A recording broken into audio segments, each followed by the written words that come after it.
کی کہ اللہ کے رسول صلی اللہ علیہ وسلم ارشاد فرماتے ہیں لِكُلِّ شَيْءٍ قَلْبٌ وَقَلْبُ الْقُرْآنِ یاسین، ہر چیز کا ایک دل ہوا کرتا ہے اور قرآن کا دل سورہ یاسین ہے، یعنی دل ہے۔ اب دل کی کیا حیثیت ہوتی ہے کسی بھی چیز میں آپ کو اچھی طرح سے معلوم ہے۔ دل جو ہے رئیس کی حیثیت رکھتا ہے، امیر کی حیثیت رکھتا ہے جسم کے اندر، اسی طرح قرآن عظیم میں سورہ یاسین امیر کی حیثیت رکھتا ہے، دل کی حیثیت ہے۔ اس کے پڑھنے کے جو فضائل آئے ہیں وہ بہت سارے ہیں۔ مرقات المفاتیح شرح مشکات میں یہ روایت ہے، فرمایا حضرت انس رضی اللہ تعالیٰ عنہ سے روایت ہے کہ رسول کریم صلی اللہ تعالیٰ علیہ وسلم نے ارشاد فرمایا ہر چیز کا ایک دل ہوتا ہے اور قرآن کا دل سورہ یاسین ہے۔ اور حضرت عطا بن ابی رباح رضی اللہ تعالیٰ عنہ ایک مشہور جلیل القدر تابعی ہیں، وہ فرماتے ہیں کہ رسول کریم صلی اللہ تعالیٰ علیہ وسلم سے ہم تک یہ خبر پہنچی ہے کہ جس نے سورہ یاسین ایک بار پڑھا اسے 10 بار پورا قرآن ختم کرنے کا ثواب دیا جاتا ہے، یاسین پاک کے سلسلے میں فرمایا۔ اور اس کے علاوہ حضرت معقل بن یسار رضی اللہ تعالیٰ عنہ یہ بھی روایت کرتے ہیں کہ نبی پاک صلی اللہ تعالیٰ علیہ وسلم نے ارشاد فرمایا کہ جس نے صرف اللہ کی رضا کے لیے سورہ یاسین شریف پڑھی اللہ تعالیٰ اس کے شروع کے گناہ صغیرہ اور کبیرہ معاف فرما دیتا ہے۔ صرف اللہ کی رضا کے لیے سورہ یاسین پڑھیں۔ اس کی فضیلتوں میں تو بہت ساری چیزیں ہیں۔ فرمایا گیا کہ اگر آدمی راستہ بھٹک جائے کہیں جنگل میں تو سورہ یاسین پڑھ لے، اللہ اسے راستہ عطا کر دے گا۔ اور اگر بہت شدت کی بھوک ہے اور کھانے کو کچھ نہیں ملتا، اس کو ایسی جگہ پر ہے اور سورہ یاسین پڑھے، اس کے لیے دوا بھی ہے، غذا بھی ہے اور شفا بھی ہے۔ سورہ یاسین پیٹ بھر دیا کرتی ہے، اس کے اندر اللہ تعالیٰ نے یہ اثر رکھا ہے۔ اور پھر یہ حدیث حضرت ابو ہریرہ رضی اللہ تعالیٰ عنہ سے فرمایا جو سورہ یاسین رات کو پڑھ کر کے سوئے گا، اگر اس رات یا صبح اٹھنے سے پہلے اس کا انتقال ہوا تو اس کو شہیدوں میں اٹھایا جائے گا، ہاں اس کی بخشش ہو چکی ہوگی۔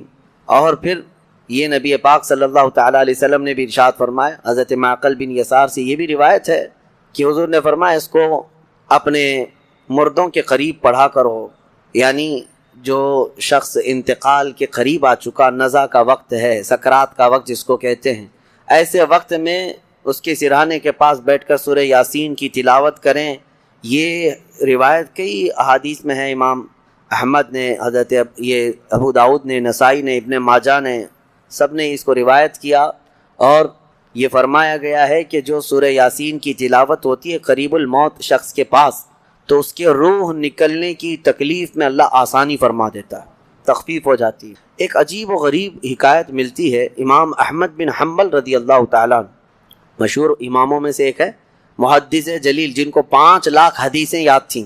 آپ کی طرف سے یہ بات منسوب ہے اور فرمایا آپ نے کہ آپ کا آخری وقت تھا، لوگ عیادت کے لیے آ گئے، تیمارداری بھی ہوتی رہی، آخری وقت تھا، نزع کا وقت تھا۔ اور ایک بات میں آپ کو بتا دوں، جو نزع میں جاتا ہے پھر وہ واپس نہیں پلٹتا، لیکن اللہ تعالیٰ جسے چاہے موت کے منہ سے بھی نکالے اور قبر سے بھی زندہ کرے۔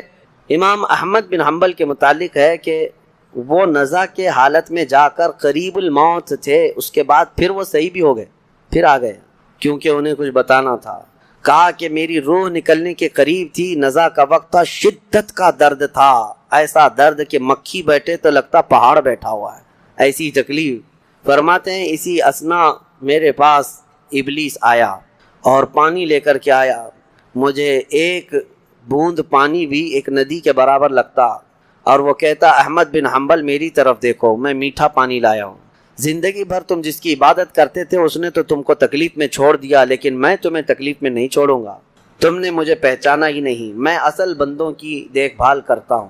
عزیزان اکرامی، یہاں پر میں رک کر کے ایک بات کہوں گا، ابھی ایک دنیا میں فرقہ جنم لیا ہے، بلکہ یہ کافی سالوں سے ہے، عباد الشیطان ان کو کہا جاتا ہے، یہ ڈیول ورشپرز، شیطان کے بندے، شیطان کی پوجا کرنے والے، اور ابلیس کو وہ رب العالمین کہتے ہیں۔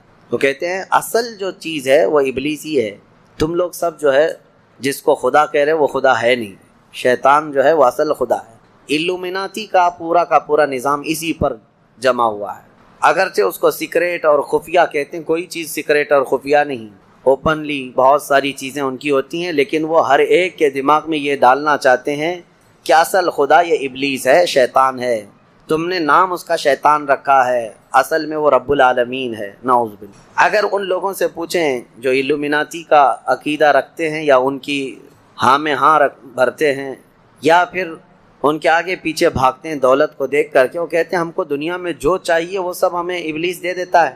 تو خدا تو یہی ہے, وہ ہمارے ساتھ ساتھ ہے, ہر گھڑی ہے. دیکھو تمہاری حدیثوں میں لکھا ہوا ہے کہ تمہارے خون کے ساتھ دوڑتا ہے شیطان. تو خدا تو وہی ہے جو اپنے ہر بندے کے ساتھ ہوتا ہے. بڑے عجیب و غریب دلائل ان کے پاس ہے شیطان کے متعلق. اللہ تبارک و تعالی حفاظت فرمائے. میں آتا ہوں, ہم نے سورہ یاسین میں بھی آج تلاوت کیا ہے کہ اللہ تعالیٰ نے قیامت کے دن یوں فرمائے گا اللہ وَامْتَازُوا الْيَوْمَ أَيُّهَا الْمُجْرِمُونَ, اے فرشتوں آج مجرموں کو الگ کر دو, ان کی پہچان الگ بنا دو. أَلَمْ أَعْهَدْ إِلَيْكُمْ يَا بَنِي آدَمَ أَلَّا تَعْبُدُوا الشَّيْطَانَ, اے آدم کی اولاد کیا میں نے تم سے عہد نہیں لیا تھا کہ تم شیطان کی عبادت نہیں کرو گے. وَأَنِ اعْبُدُونِي, اور میری عبادت کرو گے. هَذَا صِرَاطٌ مُسْتَقِيمٌ, یہ سیدھا راستہ ہے.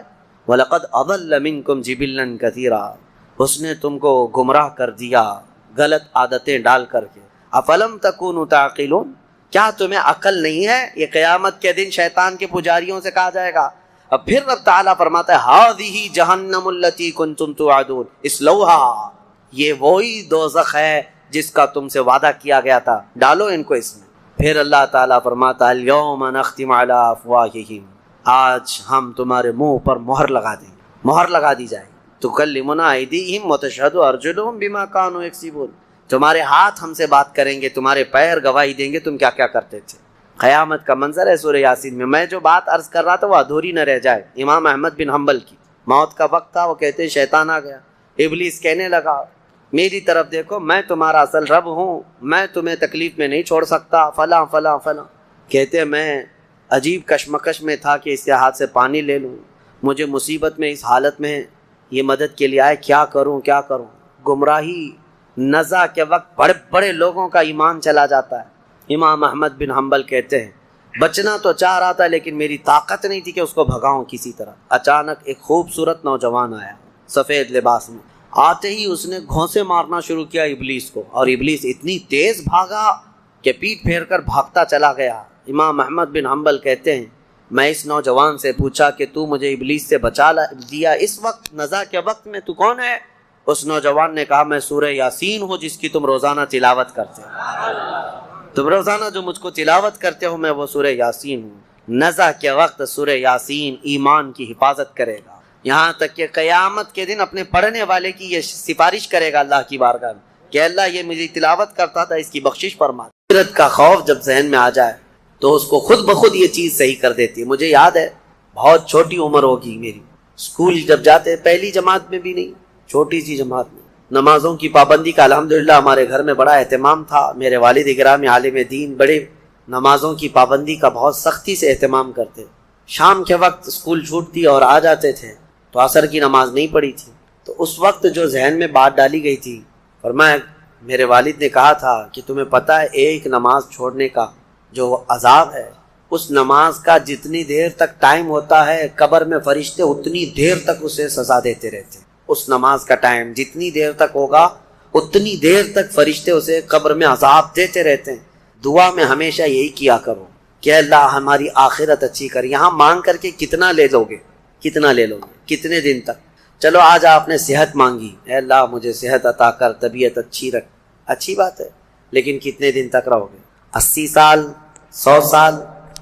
80 سال کے بعد جب بال سفید ہونے لگیں گے تب پھر تم یہ مانگو گے کہ اللہ پھر میرے بال کالے کر دے. پیٹ جھکنے لگے گی تب یہ کہو گے کہ اللہ میری کمر سیدھی کر دے. دانت جھڑنے لگ جائیں گے کہو گے پھر اے اللہ میرے دانت صحیح کر دے. نظام ہے کائنات کا, صحت کو جانا ہے تو جو جانے والی چیز ہے اس کو ہی ہم مانگ رہے ہیں, جو ہم سے رخصت ہونے والی چیز ہے وہی ہم مانگ رہے ہیں. اولاد مانگ رہے ہو, یہ بھی چھوٹنے والی چیز ہے, یہ ہم سے چھوٹنے والی چیز. ہر وہ چیز مانگتے ہیں ہم یہاں پر جو ہم سے رخصت ہونے والی ہے, اور جو ہمیشہ رہنے والی ہے وہ جنت ہے, اس کا سوال کیوں نہیں کرتے. اور ایک امام شیخ سعدی رحمۃ اللہ علیہ کی کتنی پیاری بات ہے, سنو. فرماتے ہیں موت سے بچنا ممکن ہے کسی کو؟ بتائیں کوئی بچ سکتا ہے؟ پاسبل ہے؟ موت سے بچنا کسی کے لیے بھی ممکن ہے؟ نہیں ہے. سب کو پتا ہے, سب کو پتا ہے امپاسبل, لیکن اس کے باوجود بھی بچنے کے لیے 1000 دوائیاں کھاتے ہیں. سب کو معلوم ہے کہ موت سے نہیں بچتے ہیں, لیکن اس کے باوجود بھی بچنے کے لیے ہم روز کچھ نہ کچھ کر رہے ہیں. ہم اپنے جسم کو صحیح کرتے ہیں یا بیماریوں کو صحیح کرنے کے لیے پیسہ بھی بہاتے ہیں, سب کچھ کرتے ہیں. ہمیں پتا ہے کہ ہم نہیں بچ سکتے پھر بھی خرچہ کرتے ہیں. شیخ سعدی کی سوچ دیکھو، فرماتے اور انسان کو یہ پتا ہے کہ جہنم سے بچنا ممکن ہے، موت سے بچنا تو ممکن نہیں، لیکن دوزخ سے بچنا ممکن ہے۔ کیا سب کے اوپر کمپلسری ہے جہنم میں جانا؟ نہیں۔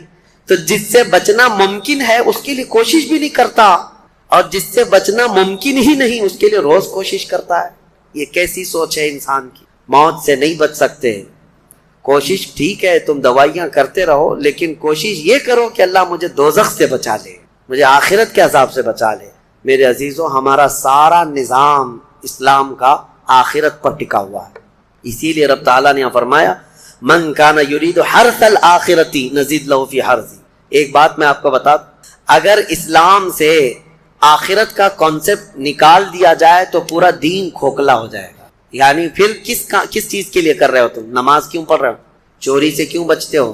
شراب کیوں نہیں پیتے؟ ہر چیز کا تعلق تمہارا آخرت سے جڑا ہوا ہے، آخرت سے۔ کیوں؟ حساب ہوگا، پوچھا جائے گا، میری نمازیں بھی پوچھی جائیں گی، روزے بھی پوچھے جائیں گے، ہر چیز آخرت کے خوف سے ہم دنیا میں عمل کر رہے ہیں، اور اگر آخرت کا کانسیپٹ ختم ہو گیا تو وہی درندوں کی طرح سے ناچتے گھومتے رہیں گے۔ جیسے دوسری قوموں کو دیکھ رہے ہیں، ان کے ہاں کوئی تصور ہی نہیں آخرت کا، ان کا تو یہ ہے کہ اچھے کام کرو گے تو دوسرے جنم میں اچھے بن کے پیدا ہو جاؤ گے، برے کام کرو گے تو دوسرے جنم میں کتا بلی بن کے پیدا ہو جاؤ گے، بس اتنا ہی ہے، اس سے زیادہ نہیں ہے۔ پھر بھی کچھ لوگوں کے ہاں ہے سورگ اور نرگ کا، لیکن وہ بھی اتنا یقینی نہیں ہے، اتنا یقینی نہیں ہے جتنا تمہارے لیے ذہن میں یقینی جنت اور دوزخ کا تصور ہے، یہ دوسروں کیا نہیں ہے۔ اسی لیے میرے عزیزو، آخرت کے تصور کو اتنا مضبوط بٹھاؤ، اتنا مضبوط بٹھاؤ۔ مجھے ایک بات یاد آتی ہے کہ ہمارے ایک بزرگ تھے، میرے بڑے دادا، اللہ ان کی تربت پر رحم فرمائے، پورے علاقے میں لوگ اس بات کے شاہد ہیں، جب بھی کوئی کچھ غلط کام کرتا یا چھوٹی بہت بھی چیز ہلکی نظر آتی ان کو، تو ڈانٹنے کے لیے سب سے پہلا جو جملہ وہ کہتے تھے وہ یہی کہتے تھے، کیا تجھے آخرت کا خوف نہیں ہے؟ آخرت سے نہیں ڈرتا؟ یہ ایک جملہ اکثر ہر کام پر، نماز کے سلسلے میں ہو یا کسی کو کہیں پر گپے لگاتے بیٹھے ہوئے دیکھتے تو یہ کہتے آخرت کا ڈر نہیں ہے۔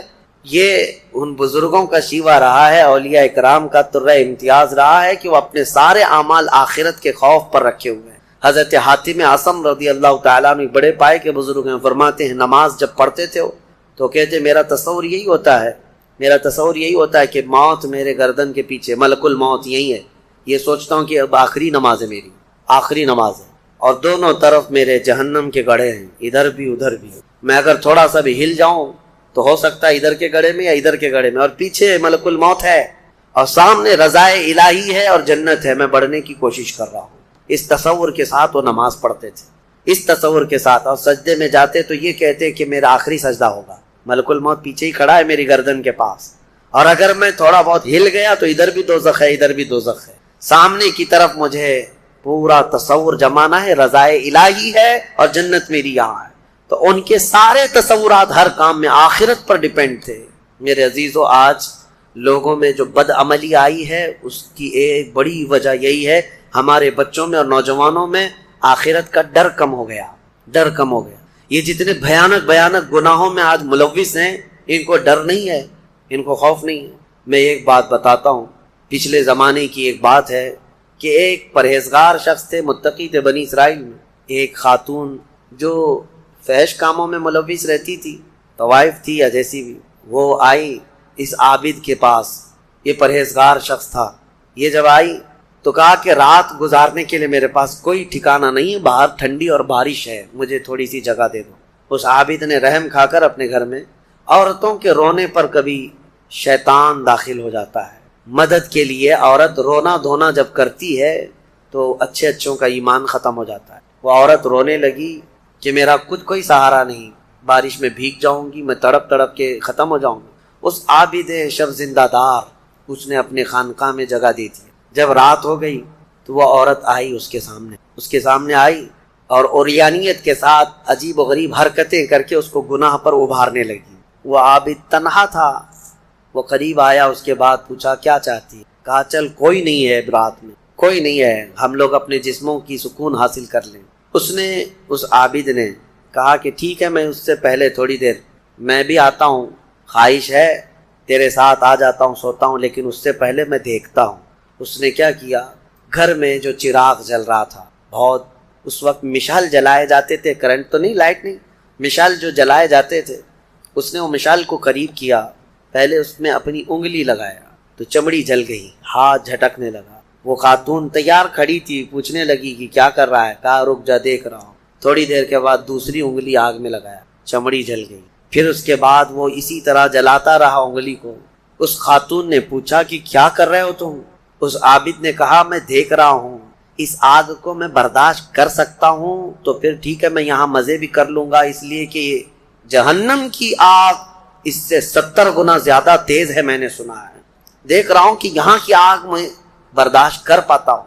2 انگلیاں سامنے کیا، 3 انگلیاں کیا، 4 انگلیاں جب مشعل میں لگایا تو پورا چمڑا جل کر کے صرف انگلیوں کی ہڈیاں کالی ہو کر رہ گئی، ہاتھ پورا چمڑا لٹک گیا، پورا ختم ہو گیا، ہاتھ پورا جلا رہ گیا۔